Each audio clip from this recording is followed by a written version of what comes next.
have to. Hello? Rahul, you're on mute. Sir, just give me a moment, sir. I'm uploading your slides. Yeah, so sorry, I wasn't. So should I upload it or you will upload it? Sir, I'm uploading, sir. Just give me a second. Okay.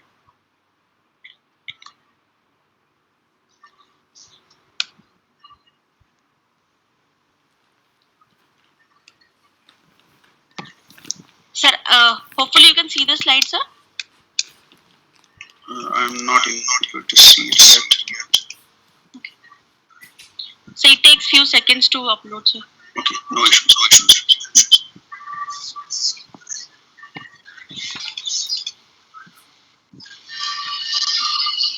Yeah, I think it's loading. Yeah. Sir, I think we have to unmute everybody, otherwise a lot of echoes are there.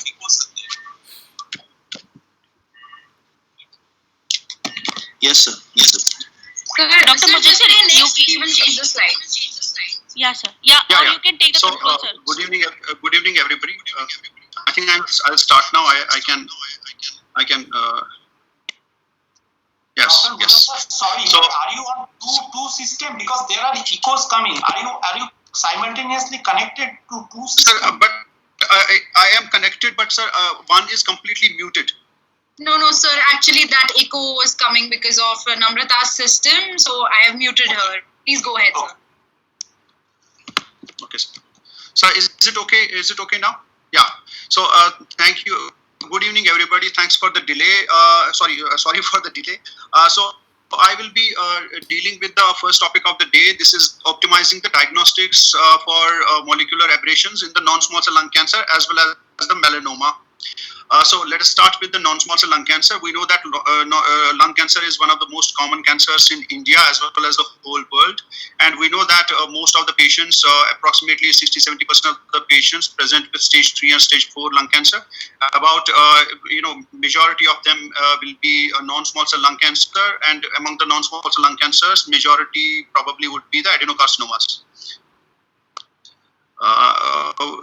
From 1990s, we have seen a lot of development in the treatment of the non-small cell lung cancers. We know now that we have many molecular targets. We have EGFR, ALK, ROS1. We have BRAF now available in India. So there are lots of molecular targets.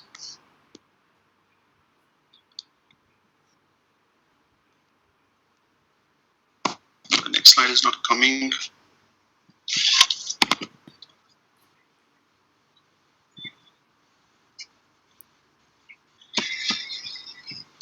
Slide is not coming. Mudasar, you have to ask for the next slide. Sir, I think, sir, I can control it, but the next slide is not showing up. It is not, Okay. So yes, now it is. So we know that the genetic alterations can be of many types in the lung cancer. We have gene amplifications, gene or protein overexpression of the EGFR or the growth factor receptors. We have point mutations, gene rearrangements, fusions. The driver mutations in the non-small cell lung cancer. We have EGFR, which is a tyrosine kinase receptor. We have ALK, which is again a tyrosine kinase receptor. We have KRAS, BRAF, ROS, and MET, and various genetic driver mutations have been identified, and all these are actually, they have a downstream pathway, either the RAS, RAF, MEK, and pathway, or the PIK3AKT-mTOR pathway. Coming to ALK, ALK is the most common gene translocation which leads to the expression of the fusion protein. It is present in up to 3 to 5% of the cases. We know that it is actually it causes a ligand-independent dimerization, and then thereafter leads to the activation of the molecular pathways. We have EGFR. EGFR again is after the activation of the EGFR and dimerization, then it leads to the activation of the downstream pathways. We have KRAS and we have RAS and RAF. RAF and RAF are the parts of the downstream pathway in the MAP kinase pathway. The RAS activates RAF, then it activates MEK, and then the MAP kinase. And next is the ROS mutation. ROS mutation is again similar. It is present in about 1 to 3% of the cases. I will not be dealing much in these because right now our topic would be the the BRAF mutation. We know that we know that the BRAF, we know that the as we have seen, as I have presented that EGFR is a point mutation, ALK is a gene fusion, KRAS and RAF are point mutations again, and ROS1 is a gene fusion again, and CMET can be either gene amplification, protein overexpression, or the point mutation. So overview of the biomarker testing. We know that the NCCN guidelines recommend that EGFR, ALK, ROS, and BRAF, as well as the PD-L1 testing should be done in all non-small cell lung cancers, especially the adenocarcinomas. And if there is, if it is a squamous cell carcinoma, then also in certain non-smokers and small biopsy specimens. But there are various barriers in the testing, biomarker testing. Sometimes, most of the times, we have a problem of insufficient tissue. We may be unclear if the mutation which has been detected by the testing, whether it is a driver mutation or not. Then we have problems with whether we have commercially available targeted therapies available. There may be lack of access or reimbursement for the testing and the targeted drugs as well, and lack of knowledge of the testing and its implication is there. So generally speaking, what we do is we do a sequential testing. That is what we will do first EGFR. Then if it is negative, then we'll go to the next level. The problem with this method is that it may deplete the tissue slowly. So the other mechanism how we can actually maximize our output is by doing concurrent testing in all by wide broad-based molecular testing. So the biomarker testing in the lung cancer is that we have many targets available. We have targeted therapies available. What we need to we need to optimize the biomarker testing. So the biomarker testing which we have FISH, we have IHC, we have RT-PCR, we have NGS. So this is the mechanism of FISH. I will not go into detail. Then this is immunohistochemistry. We know that then polymerase chain reaction and reverse polymerase chain reaction. So NGS will be dealing slightly more. NGS is a catch-all term. We know that the advantages of NGS is that it is a broad-based testing. It is rapid. It is a parallel testing for all biomarkers of interest. Several NGS companies are there. So we have so many companies from India and from abroad. And but there are many challenges. One challenge is that there is no currently validated single panel which detects all the oncogenic mutations in the lung cancer which are of interest to us. And many of the testing labs do not have enough technology, and we may not be having all the details about the NGS. So in summary, we can do ALK testing by FISH, we can do it by IHC, we can do it by PCR. Then EGFR by PCR, KRAS and BRAF by PCR, also sometimes by IHC. We can do ROS testing by FISH and IHC, and MET testing, CMET testing by FISH and PCR. This is the list of drugs which have companion diagnostic FDA approved diagnostic tests. So we should actually in most of the if the companion diagnostic test is available, we should always be preferring that. But many a times we do not have those available, and sometimes we just do an NGS and check all, and we get all the test results in one go. So a variety of methods are there: FISH, IHC, PCR, NGS. So this is it. So in the lung we have many methods available. So NGS is probably most commonly used nowadays, at least in my practice, in our hospital practice. So the next thing is the BRAF testing in the melanoma. So a BRAF testing, BRAF mutation is actually a B600 mutation, which is most frequently occurring on oncogenic driver mutation in melanoma, and is present about half of the patients of all metastatic melanomas. The problem with the testing is that the method is many methods are of low sensitivity. Methods may be unable to detect the range of the V600 mutations and the long turnaround times. So by using the combination of the methods, probably some of these drawbacks can be overcome. Next slide is so the BRAF generally the BRAF has many different types depending upon the substitution, the point mutation, the substitution. The most common is the V600E, the glutamate acid substitution for the valine. Second most common is the V600K, that is the lysine substitution for valine. So the V600E is the most common, which constitutes about up to 90% of all the mutations, and up to 10 to 20% may be V600K. Then there are many uncommon mutations. So V600, the BRAF mutation, as we know that we have now BRAF and MEK inhibitors, which are associated with a overall good high overall response rates and long-term overall survival and the PFS advantages. So this testing becomes extremely important nowadays. The NCCN recommends that BRAF testing should be done for all patients with stage 3 who are at high risk of recurrence. And who are the candidates for the BRAF therapy. ESMO guidelines say that all the stage 3 and 4, the testing should be mandatory. And the European Dermatology Association says that all the patients with distant metastasis, the BRAF testing should be done. So the testing strategies for BRAF testing in the multiple myeloma, in the melanoma are we have RT-PCR based testing, we have Sanger sequencing, we have high resolution melting analysis, HRM analysis, we have pyrosequencing, next-gen sequencing, and we have IHC.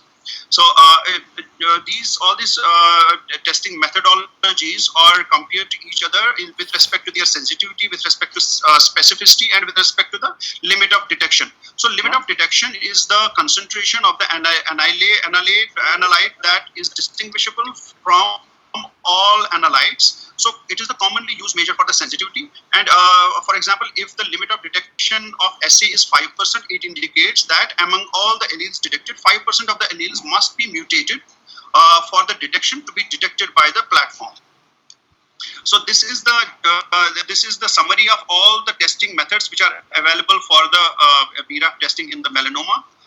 Coming from the right hand side, we can see IHC. IHC has a sensitivity of about 85 to 100%, specificity of about 98-100%. Limit of detection is 5%.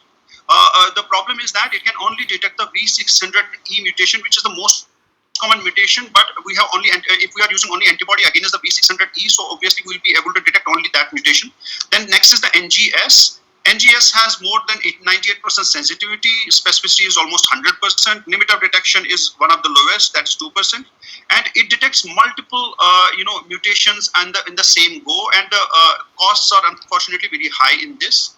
Then pyrosequencing, we can see that pyrosequencing is optimized only for V600E mutations. HRM analysis can detect all the mutations, though it may be a good screening test, but it cannot detect the individual mutations. Sanger sequencing is a time-taking method, though it is considered as gold standard. It has a limit of detection of 6.6%. Then the other specific FDA-approved platforms, that is the THXID BRAF kit, COBAS BRAF kit, and the IDULA BRAF mutation assay. So these are specific, especially for the V600E and V600K. Or some like COBAS, which is only for V600E. So some of the negative and positive points about each of these platforms. The THXID BRAF kit, it is FDA approved, commercially available. It detects BRAF V600E as well as V600K mutations. It has high degree of reproducibility. Weakness is that it is not approved to detect rare mutations, and it is unable to detect the non-V600 mutations. The occurrence of the false positives remains there especially in the formalin tissue processing. Then the COBAS method, it is again FDA approved, and it is a fast process. It only detects V600E mutations. It does not detect the other common mutation, that is the V600K. This IDULA BRAF mutation assay, this is the probably the fastest assay. It has a rapid turnaround time of just 92 minutes. The detection of V600 mutations besides V600E. The problem is that it is unsuitable for the FDA approval because it cannot differentiate between the V600E and V600K mutations. Sanger sequencing, as I told that it is a gold standard. It's capable of detecting all V600 mutations. as well as the rare mutations. Weakness is that it is less sensitive, probably because as compared to the other methods, and the tumor content may affect the sensitivity. The high resolution melting analysis, as I told that it can be a good screening, but it cannot differentiate between different mutations. The immunohistochemistry again can detect a particular mutation. It cannot detect all the mutations. The next gen sequencing, it is highly sensitive and specific, and multiplexing possibility. It has a multiplexing possibility, and a broad spectrum of mutations are detectable. It is labor, equipment, and cost sensitive, intensive, and requires computational biology expertise. So, in conclusion, the BRAF oncotrial mutation is the most common, mutation in the advanced melanoma. Identification of the mutations, especially the BRAF mutation, is crucial for treatment decisions. If we have to decide regarding the BRAF and MEK inhibitor, and targeting therapies are of clinical benefit. And although BRAF V600E mutation is the most common activating mutation present, substantial proportion, about 20%, may have V600K mutation. Not all diagnostic tests can detect the V600K mutation. We have another problem is that the drugs are actually approved for V600E mutation. I don't know whether they are approved for V600K. They may not be approved in in many circumstances. The negative BRAF test in the primary tumor may not necessarily reflect the BRAF test status of the metastasis. So we should be sometimes we should do in the metastasis as well if we have the negative test to begin with. All diagnostic methods for the BRAF mutations have strengths and weaknesses, and we should keep all those in mind when dealing with when choosing the platform of choice. Thank you.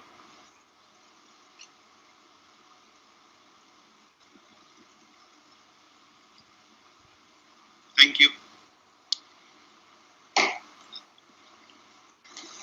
Thank you, sir. Now I request the chairpersons to introduce the next speaker.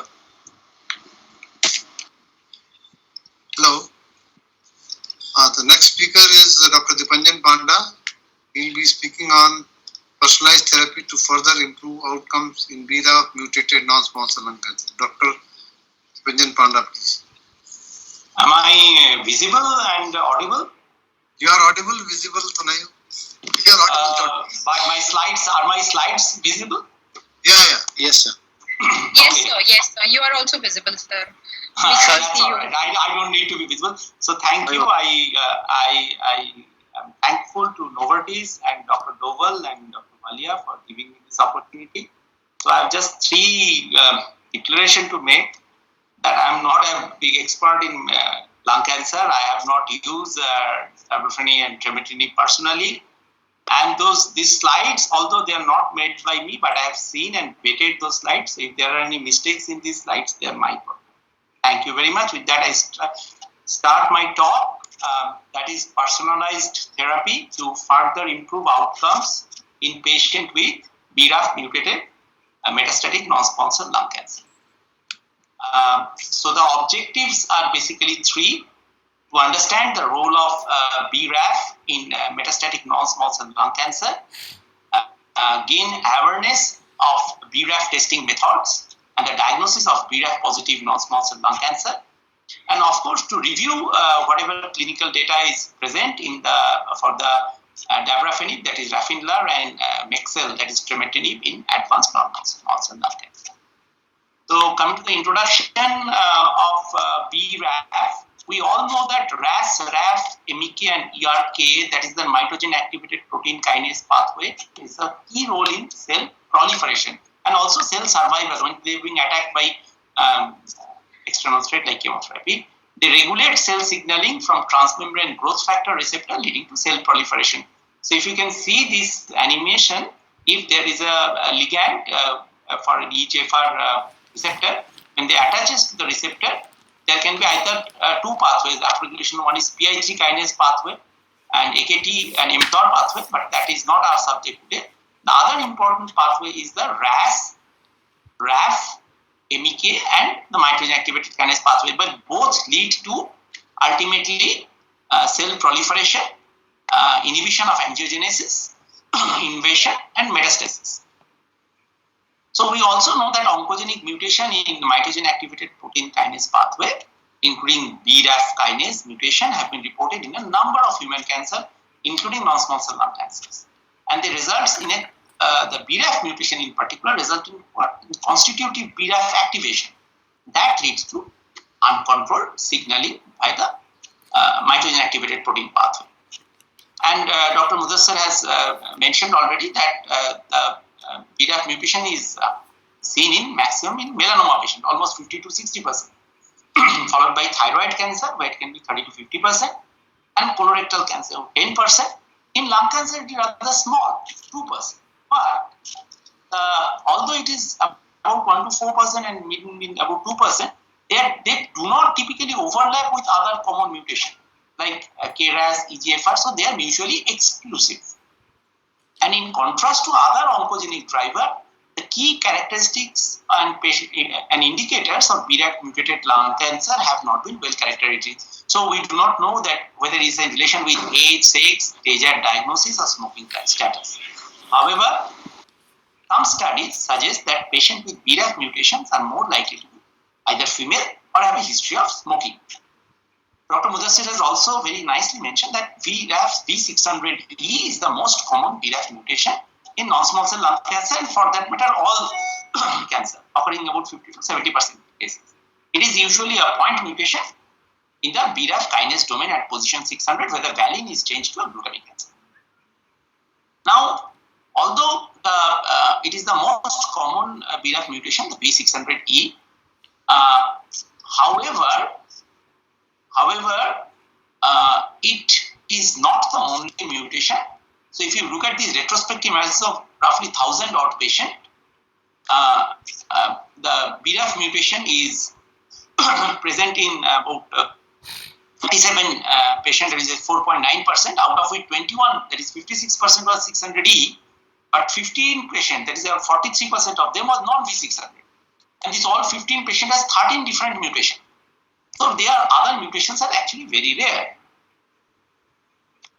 And what we also know that we know that BRAF V600 mutation is a prognostic marker that if patient having this mutation have a shorter median disease-free survival and overall survival than patient without this mutation. So they are basically aggressive tumor with a poor prognosis. That we already know. If you look at these slides, that the median survival is roughly half than a wild type. And look at this data, and please remember this number, the median PFS of a patient with BRAF V600 mutation has a 4.1 months versus wild patient with 6.7 months when treated with platinums.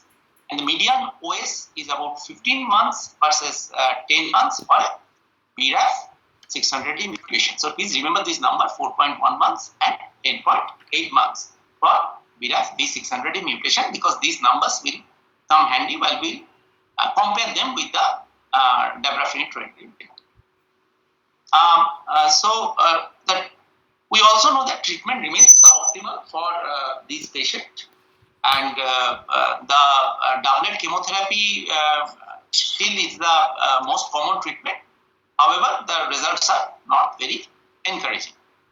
So in patient with, if your driver mutations is there, a targeted therapy can help patient live longer. That we have seen from EGFR, ALK, and ROS mutation. So as of now, what is the standard of care? The standard of care is doublet chemotherapy for a patient with good PS, a doublet chemotherapy with or without bevacizumab, or a single agent chemotherapy, or pembro with platinum pemetrexed, followed by maintenance. And if there is a progression, either depending on whatever you use in first line, you either use immunotherapy or a single or doublet chemotherapy. If patient has a poor PS, use best supportive. Now, coming to the molecular profiling, in the last 10 years, what is our approach to molecular techniques have changed? Historically, we used to check the molecular markers in series, but nowadays, with the available of cheaper NGS and tissue always being the issue, the current testing paradigm have always changed to a broad molecular profiling. Instead of doing test in series, we are doing test in parallel.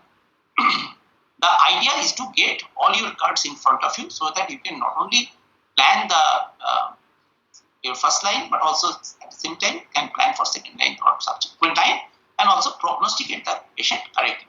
So we try to get all the actionable mutations like the EGFR, ALK, ROS, BRAF, PDL1, R2, and MATE, RATE, or KRAS also, because they are also prognostic.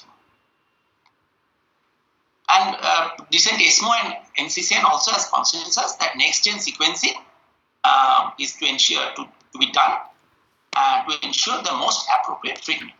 The EGFR, BRAF, ALK, and ROS1 are currently recommended by NCCN as a minimum assessment, and broad molecular profile can be achieved by companion diagnostic NGS technologies. So the biggest paradigm shift in investigation in my time, what I believe, is NGS becoming so cheap, and the results are also being more and more reliable. Nowadays, we can do that testing in our country and also read.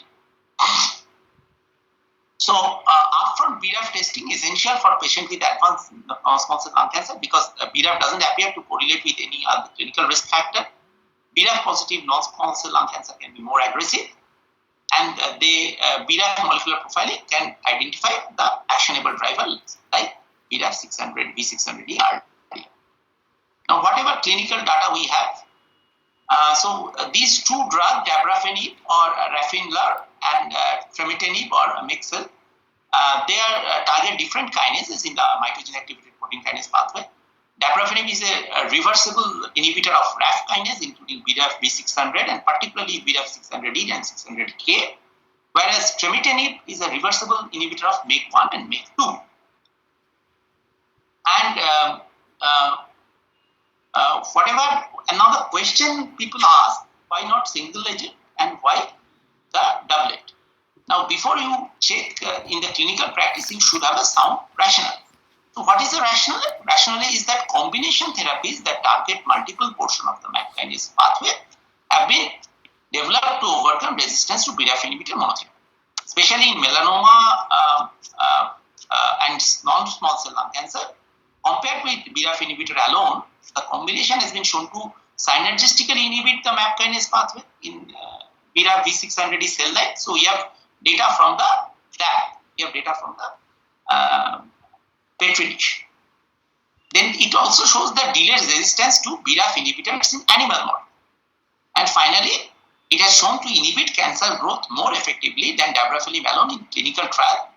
It leads to approval of the combination therapy in BRAF V600 advanced melanoma. For non-small cell lung cancer, since it is only 1 to 4% of the population of adenocarcinoma, it is unlikely that it will have a phase 3 study. Even if it will be quite long. So this is only available data is a phase 2 study. So accepting the limitation of phase 2 study, we have to go ahead with whatever we have. So this phase 2 study of dabrafenib with trametinib, this is basically an open label, non-randomized study which enrolled 169 patients of stage 4 BRAF V600E non-small cell cancer. And the primary endpoint was investigator assessed overall response rate.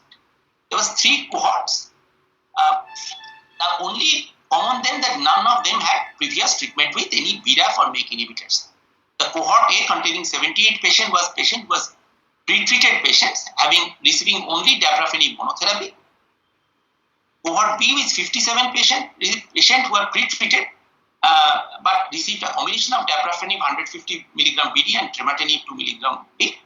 And cohort C, which is the most interesting patient, they are treatment naive patient receiving the doublet. And the majority of the patient enrolled was adenocarcinoma and also were current and former smoker. This is the basic cohort A, B, and C. Cohort A, as I told you, is a dabrafenib monotherapy prior to pre-treated patients. Cohort B, a pre-treated patient received combination therapy, and cohort C is treatment naive patient receiving combination therapy. And we have data available for all of them. The primary endpoint, as I already mentioned, is overall response rate, and the secondary endpoint for PFS, duration of response, overall survival, safety, and population pharmacodynamics. Now, I'll be quickly going into the cohort A and B and delve a little bit more on cohort C. So we find the best response in cohort A, there was no CR, the PR was 33%, the stable disease was 24%, so the overall response rate between CR and PR was 33%, and the disease control rate was 58%, the duration of response was 9.6 months, the median PFS was 5.5 months. Now compare with that same with the platinum treated patient, it was about 4.1 months. So though it was numerically superior, but not really great, and the overall survival was 12.47 months, which was actually lower than the platinum chemotherapy. The population cohort B, the CR was in about 4% patient. The PR was 60%, so the overall response rate was about 63%. Disease control rate was about 79%, and the duration of response was 9 months. The cohort C, the data is more interesting. If you see the overall response rate is similar, 64%, and the disease control rate also almost similar like the cohort B, but the duration of response is about 10.4 months in investigators assessed, but 15.2 months in independent assessment. Not only this is the ORR, and this is the DOR, the duration of response. But the interesting data is come when the median PFS was 10.9 months for untreated patients. In investigator assessed, and with independent assessed was 14.6 months, even higher. Again, compare with that platinum data. So it is more than double that of treated with conventional chemotherapy. And if you look at the, so this is the comparison which I have already discussed. The overall response rate is 33, 63, and 64 in 3 cohorts. The disease control rate 58, 79, and 75%. PFS is where the difference started, is 5.5 versus 9.7 versus 10.9 months.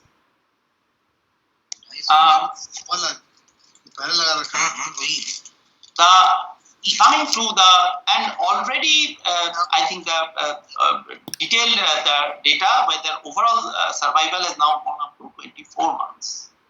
Now coming to the safety results, the cohort A, B, and C have similar data. The pyrexia is the commonest, followed by asthenia.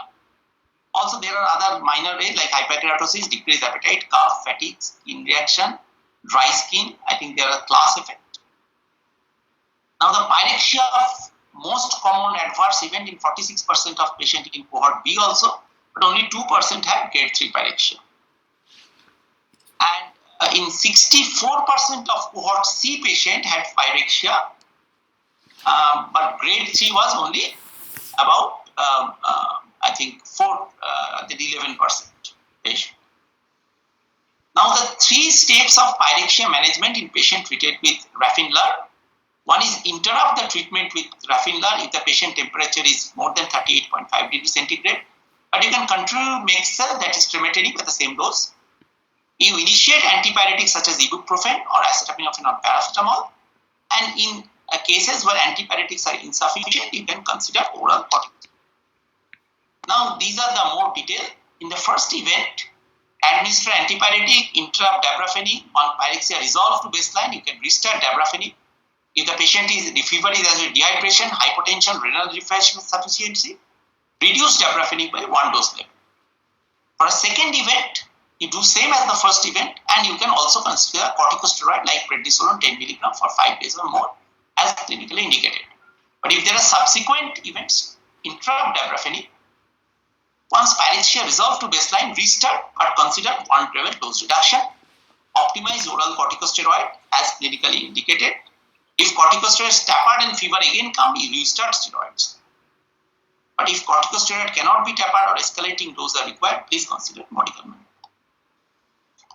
Now, these are the starting dose of dabrafenib, that's Raffinlar, 150 mg twice daily, morning and evening, and the tremetrine, that is Mekinst or Mexel, that is 2 mg once daily. First dose reduction is 100 mg BD for dabrafenib and 1.5 mg OD for tremetrine, and second dose reduction is 50 mg BD for dabrafenib and 1 mg OD for tremetrine.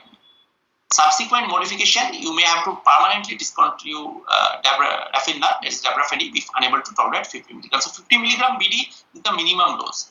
and 1 milligram OD is the minimum dose for tremetinib. After that, it should be permanently discontinued. And Mexel, that is tremetinib, should be taken at the same time each day with either morning dose or evening dose of raffinilab. And both should be taken without food at least 1 hour before. So the study safety summary is the safety profile was manageable and similar to the previously reported in melanoma study. The most common adverse events across all cohort was pyrexia and GI-related toxicity and skin reaction. Pyrexia was most frequent. And overall, it was a manageable thing, and it has shown a really good response as compared to the platinum-based chemotherapy. So now BRAF is not only a prognostic marker, it is also a predictive marker, and we have a drug which can prolong both progression-free and overall survival. And it has now been DCGI approval is also been done. Dabrafenib is in combination with tremetinib. It is indicated in the treatment of adult patient with advanced non-small cell lung cancer with BRAF V600 mutation. With that, I thank you all and get back to chairperson.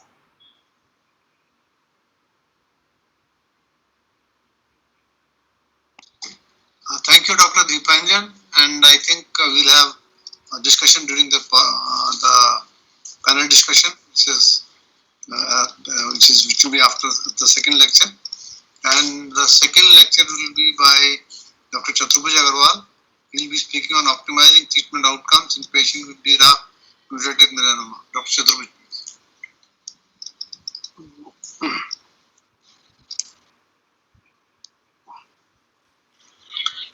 Sir, are you presenting your slides or should I Yes. do that? No, I am presenting my slides. Sure, sir, sure. My screen is visible? Yes, sir. Yes. Yes, sir. It's visible, sir. Okay. It's visible now? Okay. So, thank you. Am I audible and am I visible also? Absolutely fine. Should I proceed? You're audible, sir. Yeah, you're audible, sir. Okay. So, thank you, Dewal sir, for this opportunity, and thank you, Novartis, for organizing such academic fest. So, the benefit of presenting in the last, as a last speaker, is always that you can say that most of the part has already been covered, and today it has actually been covered. So, now my job is here that in this continuation of BRAF mutation symposium, I would be telling about BRAF mutated metastatic melanoma. So, the previous two speakers have given an overview of BRAF testing, and Dr. Panda has already discussed that how this therapy has changed the way we look at a metastatic non-small cell lung cancer.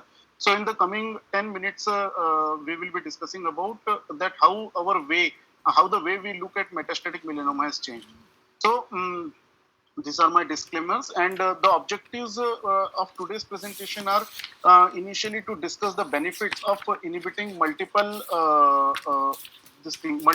pathways through which we can extend the survival of in metastatic melanoma, to review the role of BRAF testing by various methods, and to see that how the treatment paradigm has been changed in the last few years. And the main aim of today's presentation, my presentation, is to show the clinical evidence from pooled 5-year analysis from the landmark 2 trials that we all are aware, which have shown that a combination of dabrafenib and tremetinib has shown excellent 5-year survival. And ultimately, in the last, we will see the progression-free survival and overall survival, and dosing and dose modification guidelines, which has already been discussed. So now coming to the role of BRAF mutation in metastatic melanoma.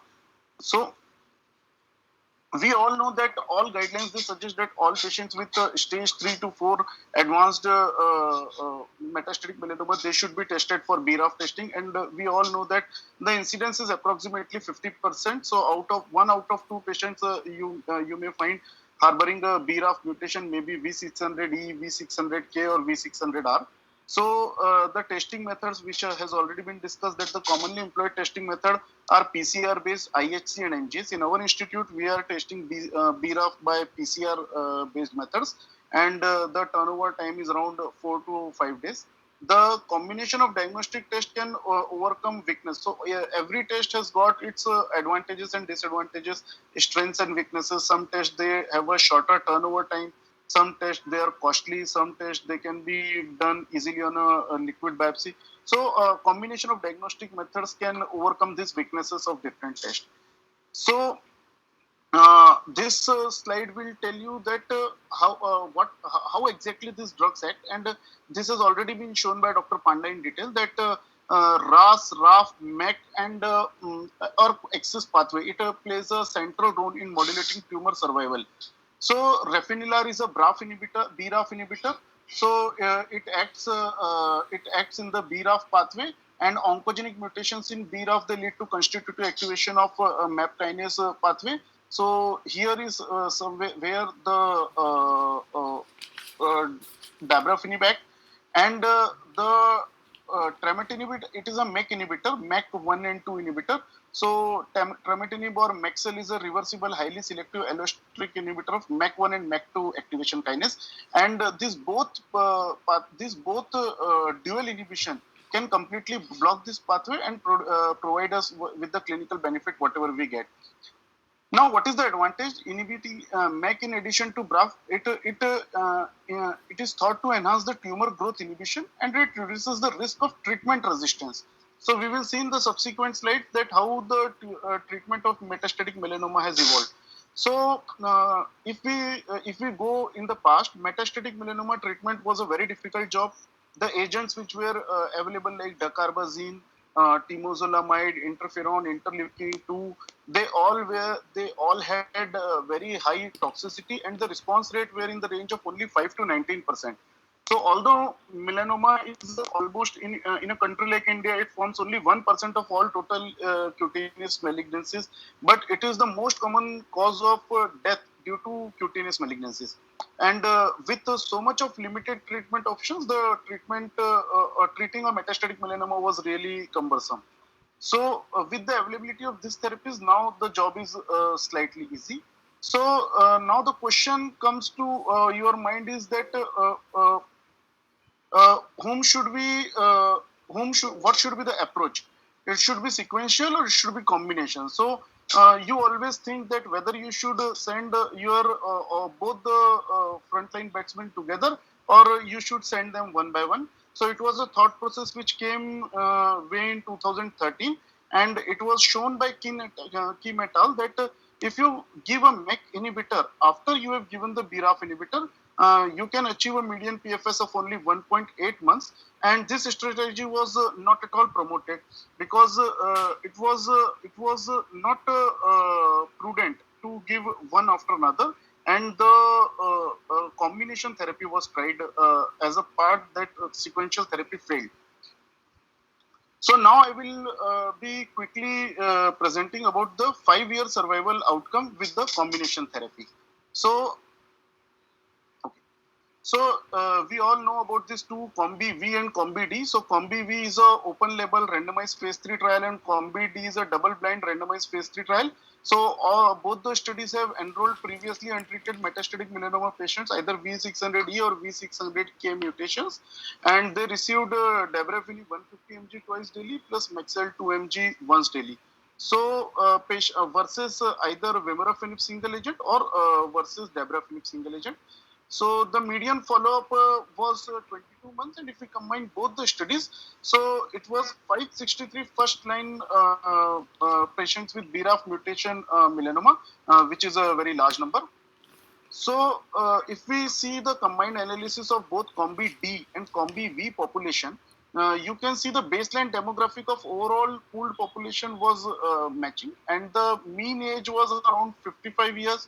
Around 57% patients were male, and the majority of the patients had visceral disease. Around 80% patients, they had visceral disease.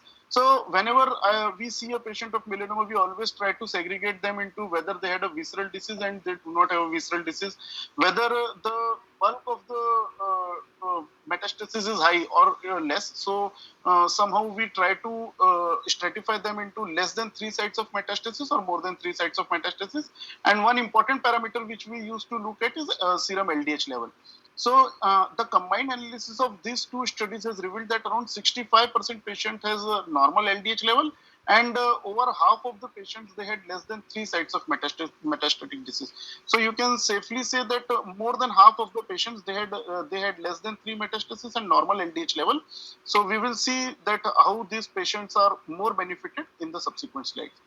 So if we see the outcomes with the combination therapy, the pooled population, this is a slide of pooled population of COMBI-D and COMBI-V trial. So out of 563 randomized patients, median OS was in the range of 25 months. And if you see the overall survival rate, the overall survival rate are 52% at 1 year, 44% at second year, at 37% at 4 years, and 34% at 5 years. So 34% survival at 5 years is very excellent, and you can expect around 3 to 4 patients out of 10 patients you see BRAF mutated melanoma to be surviving at the end of 5 years, and that's excellent. So if we see the overall survival with low tumor burden, so we all know that all patients are not same. Although BRAF mutation patients, we try to manage all the patients with the same strategy. So just extrapolating our data from breast cancer, so we all know that all patients of whenever we start some patients on CDK inhibitor, we always try to stratify them as per their tumor burden.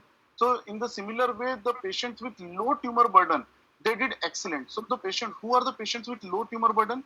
So the patients with low tumor burden are those who have a normal LDH level and less than 3 organ sites of involvement, or less than 3 metastatic sites at baseline.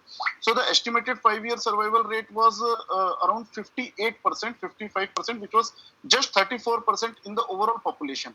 But if we stratify our patients, so then we can safely say that when we say 3 or 4 out of 10 patients will survive, here we can say around 6 patients will survive at the end of 5 years. So if we see the PFS in all patients, so there was excellent improvement in PFS. PFS was 19% at 5 years, and the median duration of progression-free survival was 11.1 months. So again, in the multivariate analysis, it was seen that better ECOG performance status, normal LDH level, less than 3 metastatic sites, typical that V600E genotype, female gender. So these all factors were found to be predictive of better PFS as compared to the patients who had a bulky disease, who had more number of metastatic disease and raised LDH. Now, if we see again PFS in the low tumor burden, so PFS in the high tumor burden, when we expect 19% at 5 years, so in the low tumor burden, we have already defined, so it is around 31% at 5 years. Now, we all know that when we do a response assessment, sometimes we get a partial response versus a complete response, and the patients who achieve a complete response, we always expect them to do better in future also. So again, the problem with melanoma with previous therapies, whether with even with single agent BRAF inhibitors, was the duration of response. Why it was a problem? Because there are so many resistance mechanism which comes into action, and the problem with resistance mechanism that the patient they acquire due to some acquired resistance, they have a very short lasting responses with the single agent. When we use the combination, around 19% patients they go into CR, and the patients who go into CR, if you see the OS, it is 71% at 5 years, and if you see the PFS, it is 50% at 5 years, which is again excellent. So if you keep on searching for good responses, like you have seen overall population 34%. If you go to the low tumor burden, it is 55%. Now, if you go to the patients who have achieved complete response, it is 71% at 5 years. So this is how the way we look positive in melanoma. So when we talk of any drugs and we see all the positives, we are also concerned about the safety and quality of life. So safety and quality of life with adverse events were reported in all 98% patients of the pooled population of both the trials, and as already been told by Dr. Panda in detail, that the most common adverse event was any grade pyrexia.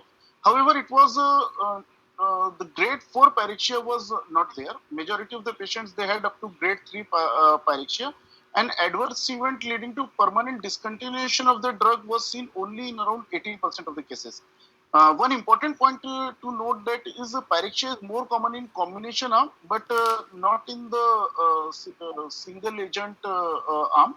But squamous cell, if we talk of squamous cell malignancies, so they were more common in the single agent arm. So because it was a thought process that BRAF, only BRAF inhibition can lead to upregulation of MEK pathway, which can lead to proliferation of squamous cells and squamous cell metaplasia in carcinoma. So a combination therapy would in fact lower the incidence of other cutaneous malignancies, but a higher rate of pyrexia. So again, this slide has been told in detail by Dr. Panda that all treatment for late stage melanomas, they include dabrafenib and trametinib, and majority of the patients, they had pyrexia. So further, I would like to highlight only 2 points: that pyrexia rarely lead to discontinuation. There was no grade 4 pyrexial events, and whatever pyrexia patient had, so that was in the initial part of the therapy. If we go beyond few weeks, so the episodes of pyrexia, they tend to be on the decreasing side. So if a patient's temperature rises to 38.5 degrees Celsius, you should pause it and you should continue at the same dose level. You should try to start on acetaminophen, and then you should again look for the recurrence of fever. And if patient has recurrence fever, then you can reduce the dose by one dose level. So this has already been done. I will not waste time on it. This is a slide that has shown that overall quality of life was not impacted because of pyrexia, and even the 98% patient had pyrexia, but the recovery from pyrexial illness was much better, and the drug discontinuation rate was very less. It is around 18%. And as I told previously also, that the incidence, so if you see majority of all the side effects, they were majority in the first 4 weeks, and as the patient goes on tolerating the therapy, the side effects, they keep on decreasing. And if you see the pyrexial levels of pyrexia, so it also tends to decrease. So a lot of patients, they require moral counseling and moral boost at the initial part of therapy. Recommended dosing schedule, we all know that it is a sort of nilotinib we all are using nilotinib since long time. So it's a nilotinib sort of dosing, 300 mg twice daily dabrafenib plus 2 mg OD trametinib, and it has to be taken in empty stomach with a full glass of water, and at least 12 hours apart. And if the patient misses the first dose, then he should, if it is less than 6 hours remaining from the next dose, then he can probably skip that dose and take the directly the next dose. So these are quite day-to-day points which we should remember, because these are new drugs, and I'm sure we would be all are new in prescribing these medicines, and there will be a lot of clinical challenges. So dose modification schedule has already been told by Dr. Panda that starting dose is 150 mg BD, and first dose reduction is by 1 capsule, so it is 100 mg BD, and second dose reduction is up to 50 mg BD, and beyond that you need to discontinue the drug. So to summarize the presentation, if we, in the pooled population of Combi V and Combi D trial, the overall survival and progression-free survival was 34% versus 19%. If we see the patient having a complete response, the 5-year overall survival was 71% versus, and the estimated 5-year overall survival was 55%. So the patients, around 19% patients who achieve CR, you can achieve 71% overall survival in them. And the pooled safety data are consistent with the individual dabrafenib and trametinib phase 3 trial, and they confirm long-term tolerability of both the drugs. So with this, I end my presentation. Thank you for your attention.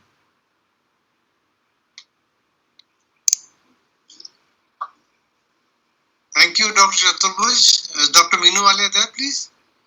Yeah, I am here, sir. Okay. Thank you, Dr. Chaturbhuj. That was really a very wonderful lecture.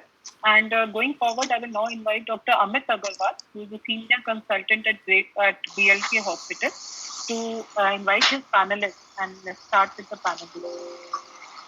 Okay. So, thank you, Meenu. Thank you, Dr. Doles. I need to know the panelist. I read it and then I forgot it. So, can you tell me? Danny is there. I'll do that to you, Dr. Amit.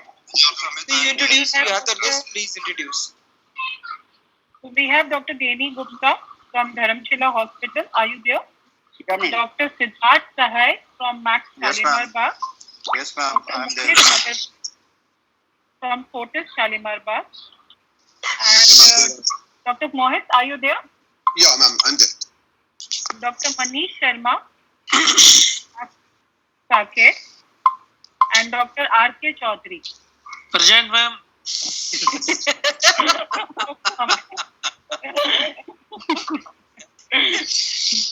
परलो तो नहीं मार रहे किसी और की खड़े होकर present करना है नहीं किसी और का नहीं है मैडम यस सर कर भी सकता है तू किसी और खड़े की होकर मार दे प्रेजेंट करना है R K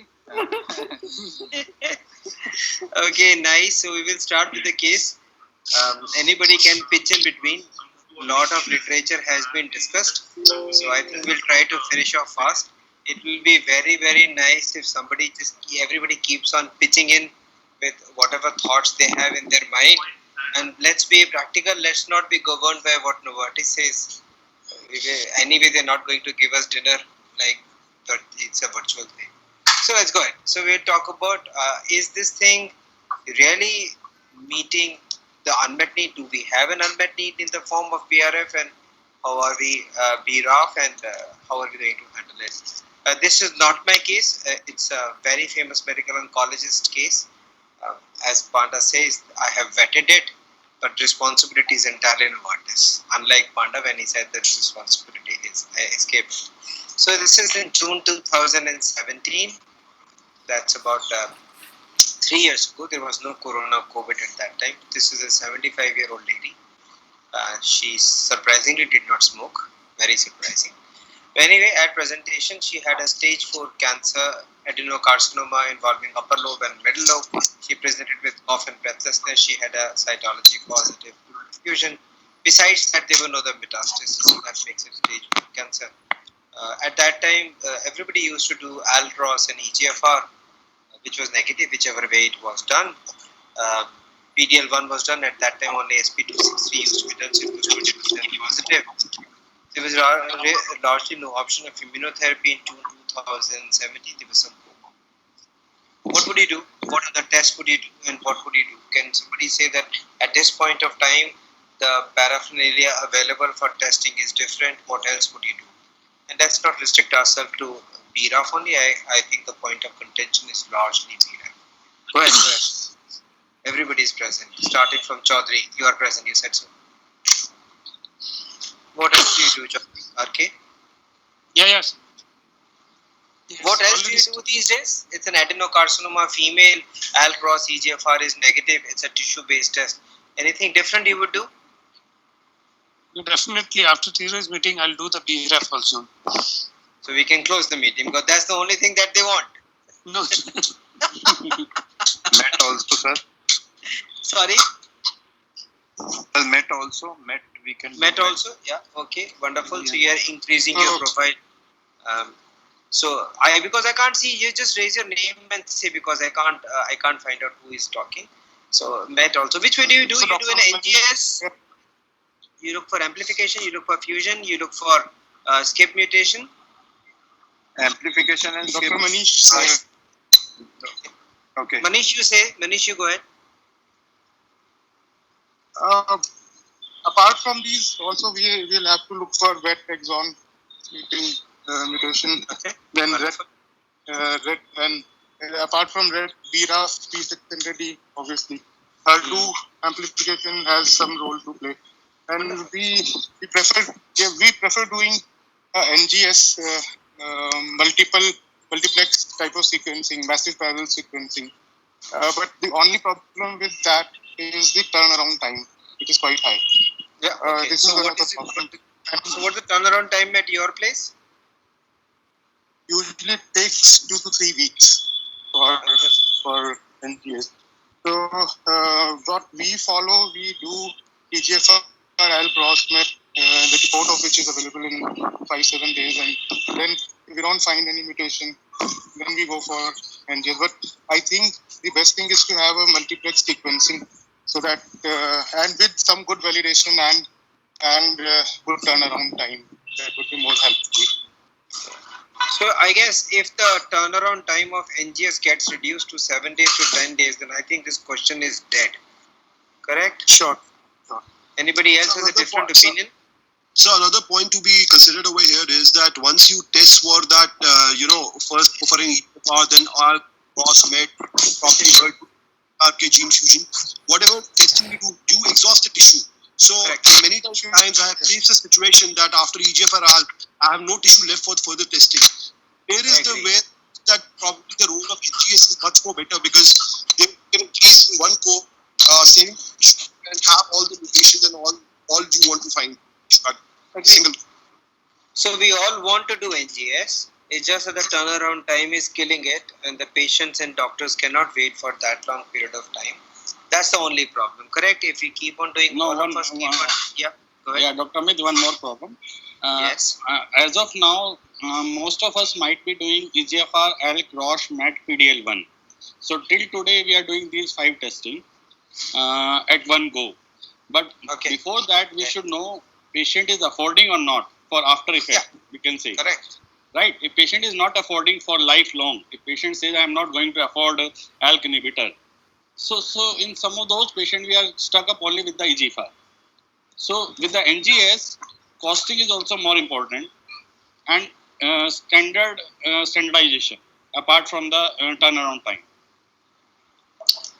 Yeah, I completely agree with you. For example, what you're trying to say is, let's say if somebody cannot afford this drug, what will be the utility of doing a BRAF mutation? There will be some utility of doing a BRAF mutation because you can prognosticate the patient that the results can be poor. But in our own practice, such kind of prognostication is not a really valid point. In Western country, prognostication is very relevant. You've got a BRAF mutated population, you're going to do very bad. But in our private practice, we just don't tell like that. Not that we don't want to tell. Our patients are not happy with that. They want something to be done. So it's good in the literature that you do prognostication. So sometimes we are stuck up only EGFR. We are stuck up only with EGFR sometimes. And ALK, because ALK drugs are not that costly. Obviously, there will be some patients who can't even afford ALK. Yeah. ROS is, once you see the ROS, you feel like taking party. Because it's like your day is made in the last 1 year that you've seen one ROS positive. And yes, I think one thing change could be PDL1 may not be done by SP263. If you want to do in the beginning, then you need to have a proper 22C3 on a DECO platform by a TPS score. I think that's another difference. Anyway, this patient went on a standard treatment with pemetrexate and carboplatinum, had a good response, went on to have maintenance. I think we see a lot of patients who go on long-term pemetrexate maintenance. I think about 20%, 30% of a patient can even go up to a year or 2. The rest of the people would agree with that. Dr. Sahai is there, I guess, and there's the rest of the people there. Danny is there, Chaudhary. Yeah. Yes, sir. Yes, sir, Doctor. Yeah, I agree. Yeah. I agree. 1/4 of the patient will do that. So yes, they do well. We keep on increasing the gap from 3 weeks to 4 weeks to 5 weeks, depending on the toxicity and the patient's tolerance to ability to come regularly. Does everybody do like that? We do it often. After 6 months, after 6 months, we can shift to monthly. There's no data, but we are doing. We are doing monthly basis. Monthly basis. Definitely, yes. Nephrotoxicity pops in. I've seen a lot of pemetrexate nephrotoxic, particularly if they're on long-term zoledronic acid. Anyway, so in June 2019, the patient progressed. What would you do? What further investigation? Let's assume that the patient does not have a money problem, because if we talk about money problem, then the most of the academic discussion are done. So this patient was triple negative, EGFR, ALK, ROS, now has progressed on pemetrexate and carboplatinum. What do you do in a standard case, and with current status, what will you do now? What do you normally do, and what would you do now? Anybody can start. Sir, Dr. Siddharth here, sir. Yes, Siddharth. Sir, I would, if what I do normally is I would switch to the immunotherapy, and definitely with the new insight, I can go for the BRAF testing and keep it for the next line or something like that. Okay. Do you normally retest the sample for I'm echoing, I guess. For next condition sampling, or if the tissue is not there, then you use the blood supplement. Sir, Sir, if sample is not there, definitely we can go for liquid biopsy.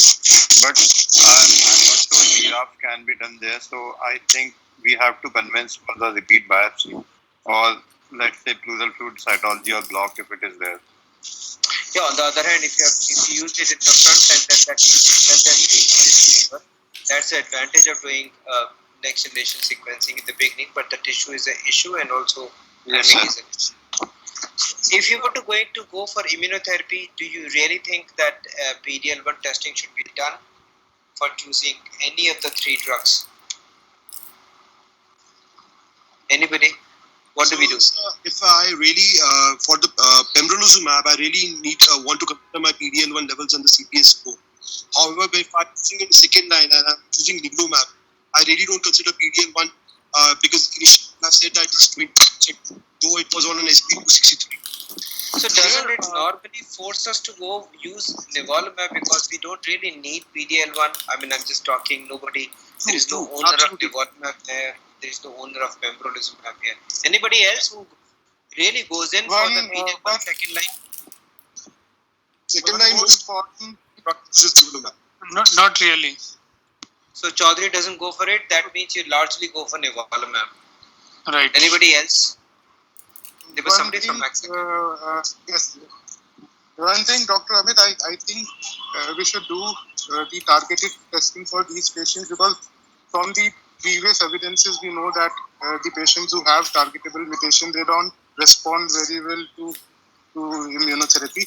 We don't have data for MET amplification or we don't have any data for BRAF mutations. But I think this might be the case. And before jumping on to this immunotherapy, yeah, I would agree. One should go for an NGS right now. Okay, fine. So let me put the question like that. I completely agree with you. Lung carcinoma is a completely different tumor. If you can find the target or if you can find initiator, then I think it completely changes the scenario. We know in EGFR, PD-L1 presence doesn't talk about immunotherapy. I want to know about BRAF. Let's say you have done a BRAF here and the BRAF is V600E positive, and if you do a PD-L1 score of 80, let's say 100, then what would you go for at this point of time? BRAF will give you 66% response rates, and let's say a PD-L1 of 100 with properly done would give you around 70-80% response rate. But we have a BRAF. Do we have a data to support absence of immunotherapy in BRAF mutation? We don't have any data to support that. But still, from the previous experiences of other mutated tumors such as EGFR and ALK, we know that these patients usually don't respond. We don't have a data to support that. And definitely, definitely pembrolizumab or nivolumab for that matter can give you a prolonged duration of response. The median duration of response is very good, but we don't have the data to prove that those patients who have BRAF mutated should be offered. Obviously, this is an open question, and probably but what would you offer? What would you offer? What would you offer? 100% PD-L1 and a BRAF mutation. They're not mutually at this moment. At this moment, probably immunotherapy, because I don't have much experience with BRAF inhibitors, and they have good amount of toxicity as well.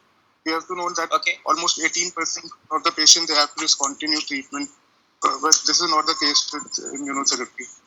Okay. Anybody else? 100% PD-L1 properly done positive and BRAF mutation. What would be the choice? We'll come to some discussion. I don't have something to show, but some discussion. Because this is going to happen. If you're going to do BRAF now and the patient has money, then patient has money for both immunotherapy and BRAF inhibitors. So this question will pop up. We're very clear about EGFR. We don't care about PD-L1 positivity. Question is, tomorrow with BRAF and PD-L1 positive, how will we deal it, first line or second line? Anybody else? Choices there? Yeah. Dr. Amit, my choice also will be anti-PD-L1, like immuno-oncological drugs, if it is more than 50%. Okay, fine.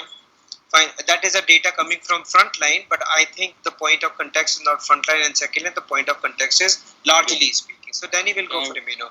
Chaudhary? I prefer our BRAF. Yeah, I agree. I'll go with yes. Okay.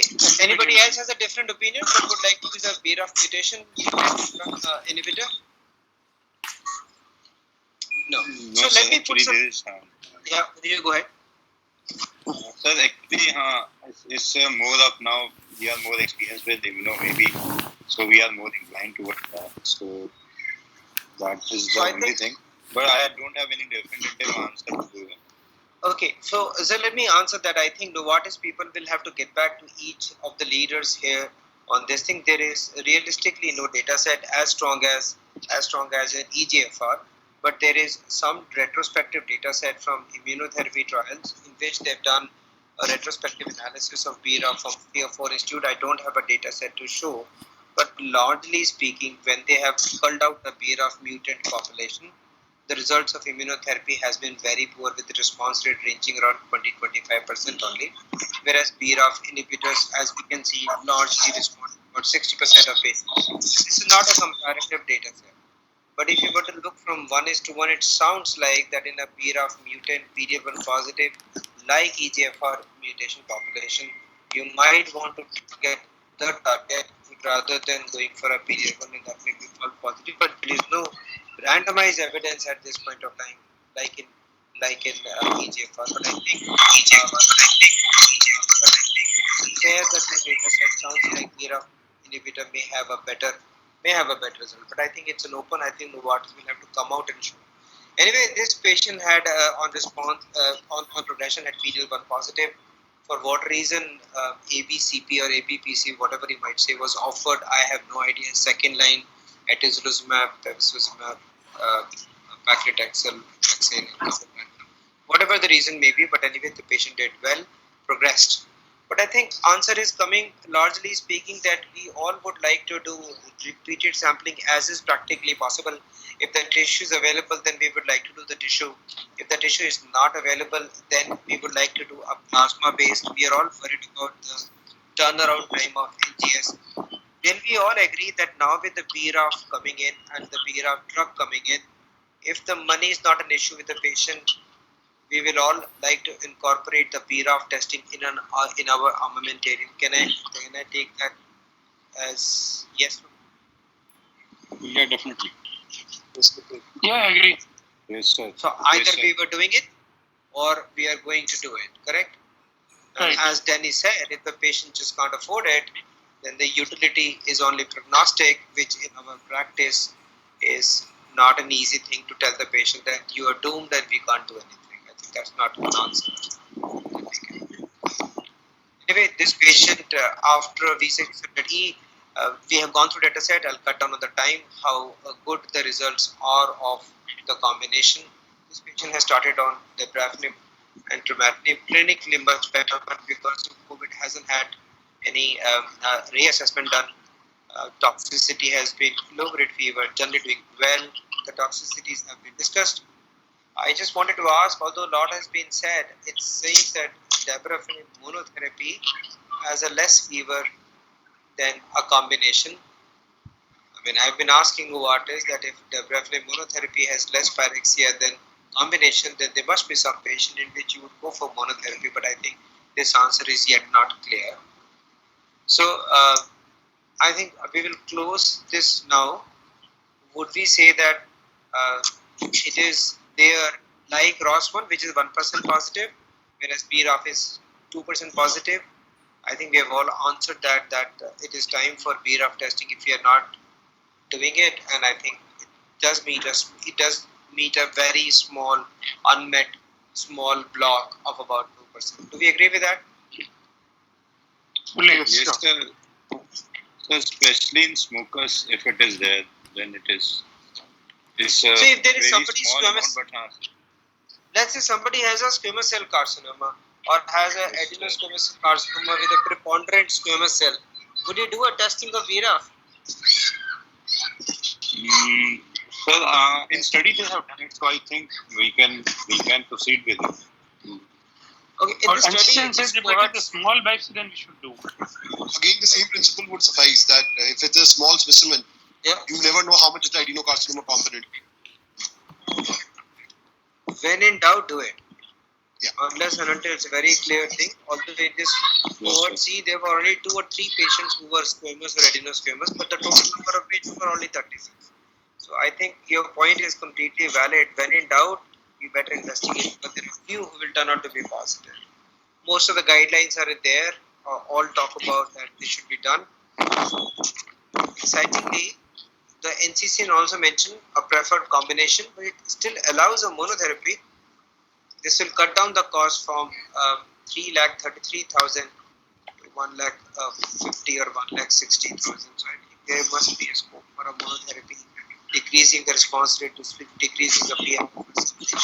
I mean, I think Novartis will not like it, but yeah. I think with maybe 1% or 2%, I think that testing should be offered because some patients really might benefit. And maybe it's a small percentage, but for a patient, it's very, very important. No, it should be offered, as you say, sir. We are getting ROS1 testing done for 1%. Yeah, that's what I'm saying. So, if we can do ROS1 for 1%, then not doing a BRAF testing for a 2% does not make sense. Or we should not. In fact, for squamous cell carcinomas, where there is an EGFR positivity of 1%, 2%, 3%, I think a lot of institute, big bulk, your own institute has been doing EGFR testing even for squamous cell carcinomas. So I guess that is fine. I think if the patient is happy, if the patient can afford, and I think this testing should, if it is not already in your institute, it is already. If it is not already a part of the panel, then it should be a part of the panel. That's what my take is. Anybody else have a point? It is a need of ours that we have a good NGS panel which can have a good turnaround time and with good validation that we can do all these things as well. Yes, I completely agree. I think there are two new things is about quick turnaround time for NGS and the utility of plasma. I think the liquid biopsy is really coming in a great way in the context of these things. I think these two things are really big help in the adenocarcinomas for targeted treatment. Anybody else has a point to make?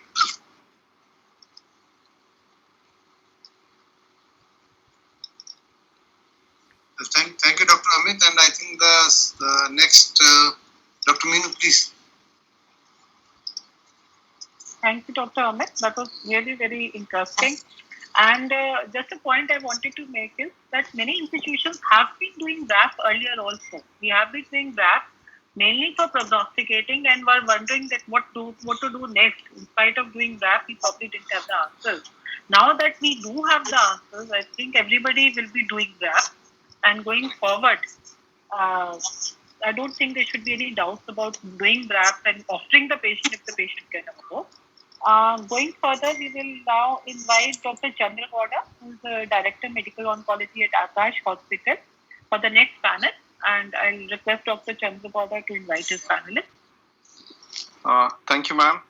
Thank you, sir, for the introduction. And majority the talk has been now covered, but so for the sake of discussion, so I'll be concentrating only on the metastatic melanoma and with respect to immuno-oncological drugs and BRAF inhibitors. So for the panelists, may I invite the panelists, Dr. Gopal Sharma, sir, Dr. Samir Khatri. Hi. Hi, Dr. Right. Dr. Mehdi. Yes, I am present. Dr. Sumit Goyal, sir. I'm there. Yeah, right. So, Dr. Rajat is there, so I can see him. Yeah, I am also.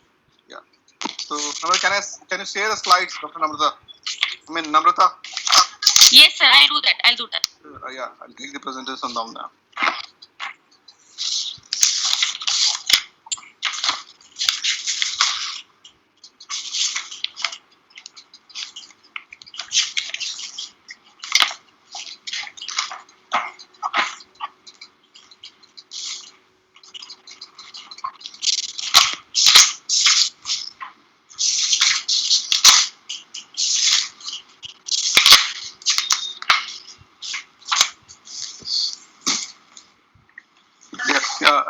Can everyone? So can you see the slide?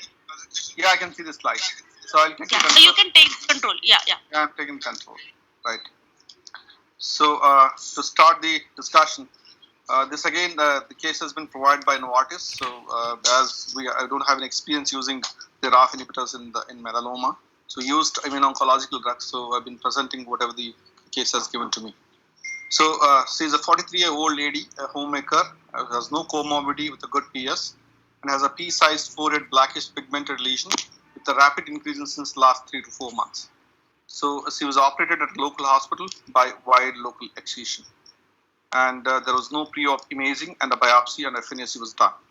So the histopathology was suggestive of a malignant melanoma, 3.5 centimeter in diameter, with a 1 centimeter circumferential excision margin free, and depth is around 2 mm. So the epidermis shows ulcerations. The clinic it is T2B and NX and MX.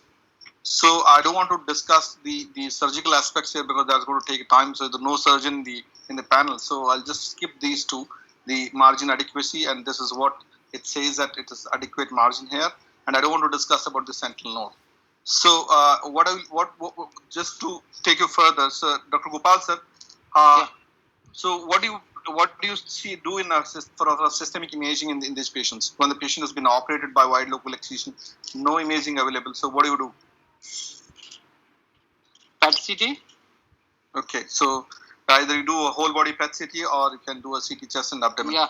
Other than PET CT, any other parameters that clinical parameters or laboratory parameters that would give us some idea of a prognostication? Dr. Rajat? LDH. Yeah. Okay. LDH and sentinel lymph node positivity and diameter. Okay. Of the lymph node. Yeah. Right. So I don't want to concentrate on the localized disease here. So as we all know that you have to do a sentinel node, if they're node clinically node negative, and then you proceed further doing a sentinel node. And this is what we are speaking about, the whole body PET CT scan or CT scan.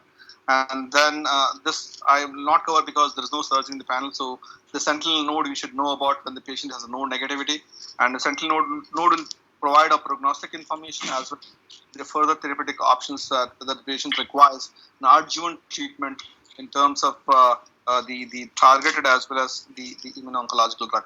So has anybody has an experience of using the immuno-oncological drug in adjuvant setting? Dr. Mehdi sir? Yes. In adjuvant setting. 4 patients I have used. Okay. Nivolumab. Okay. And they were not positive. They were not positive. Very high burden disease was there. Big nodes were Right. 4-5 centimeters. So in a node positive stage 3 disease, you used nivolumab. So for 1 year you used, sir? So it's been 9 months now, and there is a lockdown. During the lockdown, they lost the follow-up. Okay. One is still coming, and he is about 8 months. Okay. So would you consider BRAF inhibitors in this particular, so dabrafenib trametinib in an adjuvant setting? What are the scenario? What are the, yeah. Yeah, I have in fact ordered BRAF for that, for future use. Right now, I'm planning to continue with this. Sir. Okay. Would you test BRAF in a patient who has undergone surgery, Dr. Rajat? In a patient who has used node positive, would you test it? There is upcoming data of using BRAF and MEK inhibitors combination in an adjuvant setting in a high risk stage 3 patient. So as if a patient has a high risk, high burden disease, multiple nodes positive, high LD, we have evidence that we should use adjuvant BRAF MEK inhibitors. So yes, we are justified in testing and subsequently giving it. Completely agree. So there's a combi adju trial which is shown that a patient whom used dabrafenib trametinib would the PFS and OS is better than not used. Good PFS, good OS. Yeah. Yeah. So further going on to this case, this patient has multiple discrete nodules in the lungs. They were highly suspicious of metastasis. However, the patient does not have any symptoms. So what next that you're going to do? Dr. Sumit sir?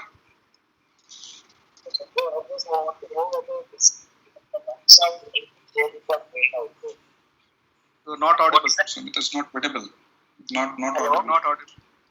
You are not audible. Hello. Yeah. Now slightly better. Hello. So I just want to know whether the disease is there in the lungs or there something in the brain. What is the LDH value? And given the status I would like to operate, and if there is how many mets are there? There are multiple. There are bilateral lung and multiple mets. Unresectable disease. So obviously I would like to go for systemic treatment. Okay. So before that, would you like to do something? The biopsy specimen? Yeah, better to go for biopsy first and for the mutation. Yeah. Okay. So do the mutation and if it were to be, as you pointed out, if the patient has only around 5 to 6 lung nodules, what are you going to do? The scenario is like only patient has 5 to 6 lung nodules, and would you still go ahead with the systemic treatment, or as per the recommendations, either we can start on systemic treatment and wait, and if the disease is stable, we can chase the disease. If all the resected metastatic sites can be addressed, we can go for that. Right. So completely agree. If the patient has resectable disease, I can upfront go for surgery, resect it out, and then followed by systemic treatment. Pseudo adjuvant treatment we can give. So what do you offer in pseudo adjuvant, sir, Dr. Sumit, sir? So I don't know. We have not got the opportunity to prescribe. Nivolumab have not used. These agents, they are not yet available to us. No, in a patient who is stage 4 NED, as you said, so it's like a kind of a pseudo adjuvant. Would you offer the same thing, or is there any evidence to suggest something else? I will probably suggest the same thing. So, anybody aware of IMMUMED trial? So, where we know that recently, which is published, a combination of Neo plus Ipi in a patient who has been operated at stage 4, and all the resected sites have been resected. So there, the combination of Neo Ipi is better in terms of PFS and OS. So I think this is a scenario where you can consider that combination in a pseudo adjuvant setting. So that's IMMUMED trial. But with lot of side effects. Yeah, I agree, sir. I agree. So it comes with a lot of side effects. And a patient is young and he is fit enough, no comorbidities. I think this combination should be offered for the better cure.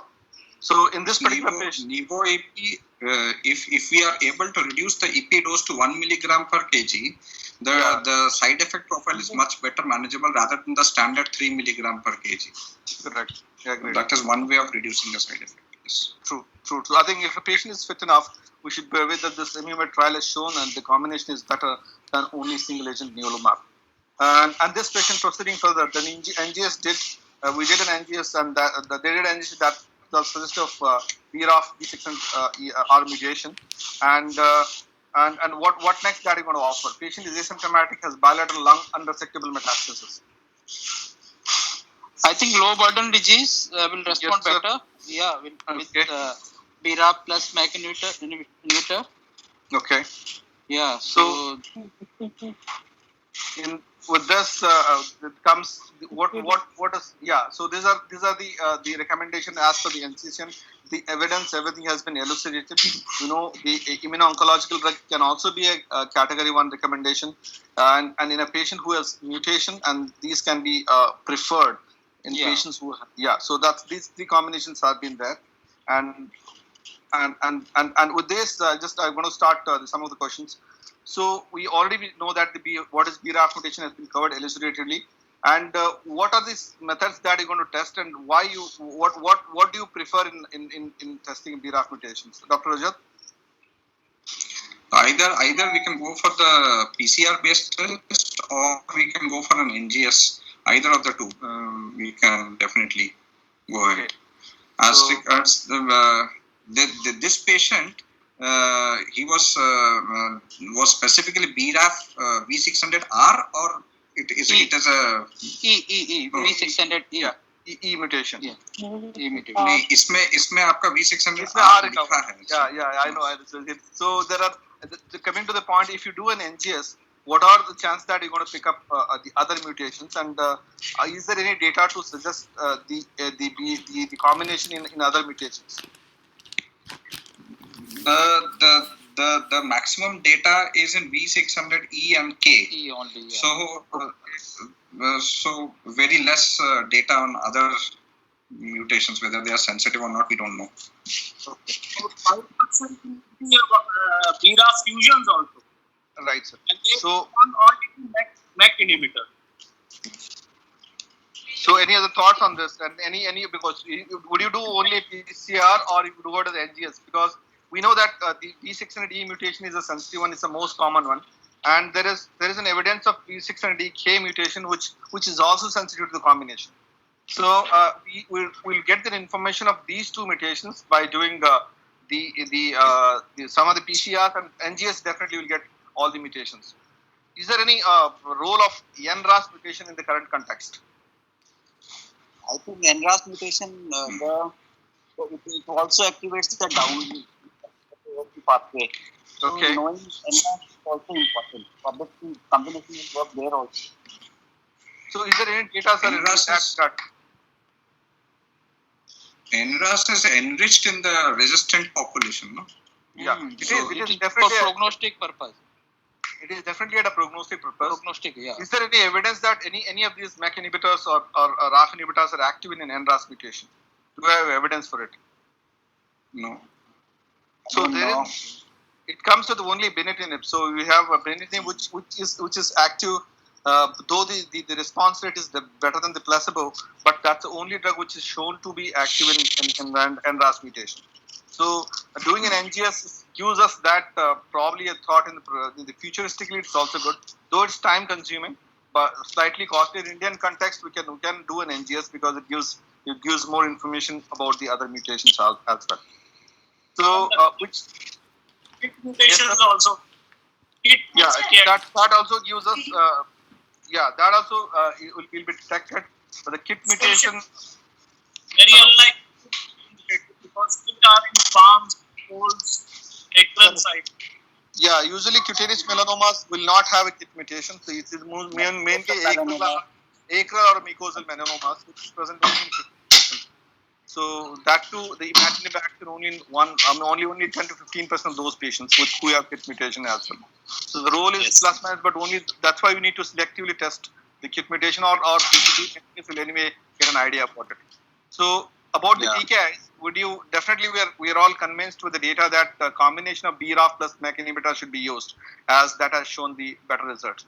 Now coming to a more important, in this particular regard, where the patient is largely asymptomatic, whether you should do an immuno-oncological drug first or a TKI first, or what's your thought on that?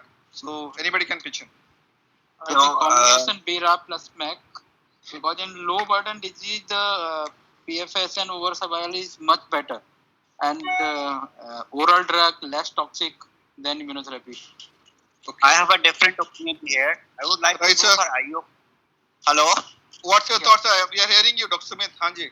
So my thought, I will prefer IO drug first because see, it is a low volume disease. No doubt the combination is likely to work. It is going to give us more benefit as compared to the high burden disease. But we should remember that IO can work if we give BRAF inhibitors plus the MEK inhibitors. They can work in any line, first line or second line. But if we use IO after BRAF and this thing, the response may not be as good. And first thing is low volume disease. Definitely, I would like to look for the better options. I think IO drugs are much better at this point of time. But response rate, Dr. Sumit, response rate with the combination inhibitor is much higher than IO. Yeah, but if my IO fails, I have something to fall back on. But if why not best drug first? Why not best drug first? Yeah, because the sequence is different from that of one. 40% in low will have 5 years. Yeah, 5 year survival is tune of almost 40 to 50% if we use combination BRAF plus MEK. Both the options are correct. Yeah. Yeah, I mean, currently we do not have exactly the evidence comparing the efficacy of both together. So, but we have indirect evidence coming from. So nobody is right, nobody is wrong in this regard. As you know that the trials with the BRAF inhibitor has shown more response rate. So what I take from that is, if your patient has some kind of a visual crisis, somebody is symptomatic for that, then I would consider a TKI as upfront in those because we need a response there. Somebody who's asymptomatic, you can probably fall back on IOs and then go for a BRAF. As there are two, so the strategy for this comes from the evidence which are indirect. One is the retrospective data, and the retrospective data has used the IOs post BRAF. So in that regard, the IOs efficacy is a bit inferior. However, the BRAF, whether used upfront or after IO, the efficacy remains the same.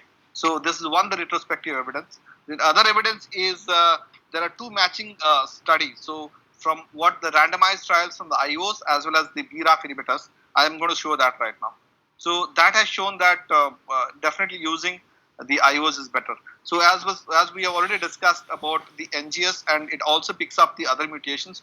There are 3 kinase mutations which are there mainly, and the class 1, class 2, and class 3. I don't want to go into details of these 3 mutations. So out of which the V600E and V600K, which are responsive to the current drugs. This has already been covered by Dr. Mudassir, the different types of testing and the sensitivities and the specificities of those, the diagnostic modalities of BRAF testing in the staging, in the adjuvant as well as in the metastatic setting, and the recommendation by the FDA. So if you talk about this data, has already been covered by the previous speaker, and the immuno-oncological data we all know, as well as the combination of TKIs with response to the response rate. So IOs I want to cover. So this is what I was talking about. There's a comparative efficacy of combination immunotherapy and a targeted therapy in treatment of the BRAF mutant. So this has been selected from the 2 different randomized trials, the 4 different randomized trials. So 2 immuno-oncological and the other 2 are from the combination of BRAFs. So they selected out these and then just segregated them into a BRAF mutant, and they saw that after matching the 2 matching adjusted indirect comparison, they shown that at up to 1 year, it is almost similar, whether you give Dabra-Tami or immuno-oncological. Here in this scenario, it is Vemurafenib, Cobimetinib versus the Nivo-EP. And in that context, 1 year it is the same. After 1 year, the curve starts separating.